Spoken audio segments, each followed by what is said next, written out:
This is episode 92 of the No BS Coaching Advice Podcast. I'm your host, Jeff Altman, the Big Game Hunter, and welcome. I'd like to spend some time talking with you regularly about life, the universe, and everything.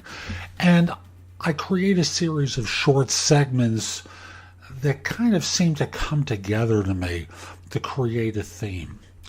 And today's show starts off with a thought from Lance Secretan, a coach that I admire, who writes that all of us who work in the field of leadership are committed to inspiring, coaching, and teaching others to build inspiring organizations. But before we can create the kind of workplaces that inspire everyone, we must first remove the business processes that are deeply uninspiring. All individuals and organizations have the potential to achieve high levels of performance, but too often obstructive practices demotivate us and put sand in our gears.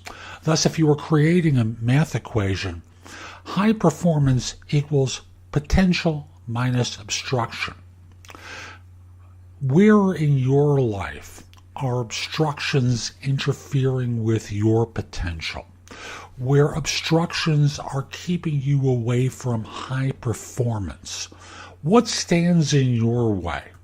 And how can you persevere to transcend them, or how can you eliminate them in order to move forward? In the West, in the U.S., we are an impatient lot, and we have a bias toward taking action, to do stuff, to make things happen. I was watching a Sherlock Holmes episode recently on Netflix, and Holmes is about to be challenged by Moriarty yet again. And he knows this, and yet he sits in Baker Street playing his fiddle. And Watson asks him, aren't you planning on doing something? And his response is, yes, I'm going to play the fiddle. But what about Moriarty? And he says, I'm going to wait. How often do we try and stir up the pot when it's unnecessary? Where if we just waited, events would unfold as we needed or wanted them to, instead of always having to challenge the situation and force things. Sometimes a light touch is in order, not force. Oprah Winfrey does a podcast which she calls a masterclass, where she interviews successful people. On one of the shows, she interviewed Reba McEntire. And McEntire spoke about there being three kinds of bones that we all need to have. The first one is a wishbone. We need to have our dreams. We need to have our wishes. The second bone is a funny bone. We need to have a sense of humor about ourselves and other things. And the third bone is a backbone. Where do you have a deficiency? What bone is weakest in you that you need to practice and get better with? Reba McEntire has a song called Is There a Life Out There?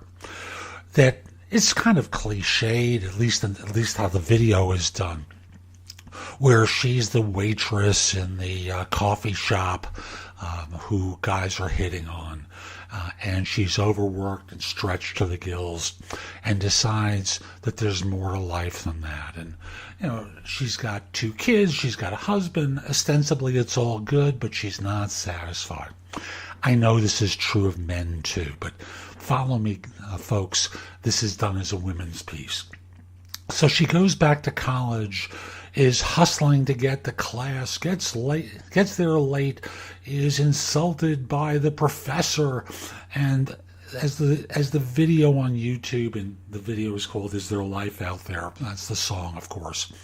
As the video proceeds, she eventually starts getting into the groove at school, getting into the groove at life, and eventually is at the point where the kids are arguing over something, and they spill the coffee mug full of coffee on the paper that she's been slaving at for weeks. She starts snapping. Oh, what's with you people? And it goes on. And her husband takes out a hairdryer and dries out the paper.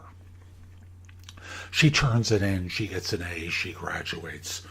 And her professor, when telling her about the A, said, your neatness leaves something to be desired, but your ideas don't.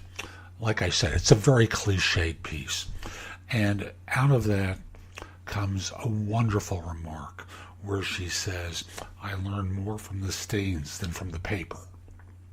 So often we learn from the mistakes in our lives and not from the successes.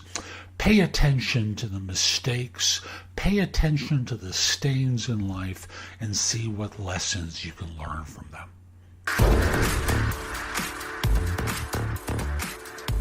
So that's today's show. I hope you enjoyed it. And if you did, subscribe in Apple Podcasts, Spotify, Google Play, wherever you listen to the show. Just subscribe so you get downloads whenever I release a new episode. Each show is going to be bite-sized morsels of advice just like today's. I hope you enjoyed it, and I do hope you subscribe. And if you do choose to subscribe, I hope you decide to support the show. There's a link that will take you to anchor.fm where you can make a pledge in support of the show. I'd greatly appreciate it. If you're interested in my coaching you, connect with me on LinkedIn at linkedin.com/IN/The Big Game Hunter. Mention that you listen to the show. I just happen to like knowing that I'm helping some folks. And once we're connected, message me about your interest in coaching. We'll set up a free call. We'll get acquainted, see if it makes sense. I'll be back soon with more. And in the meantime, I hope you have a great day. Take care. Time for the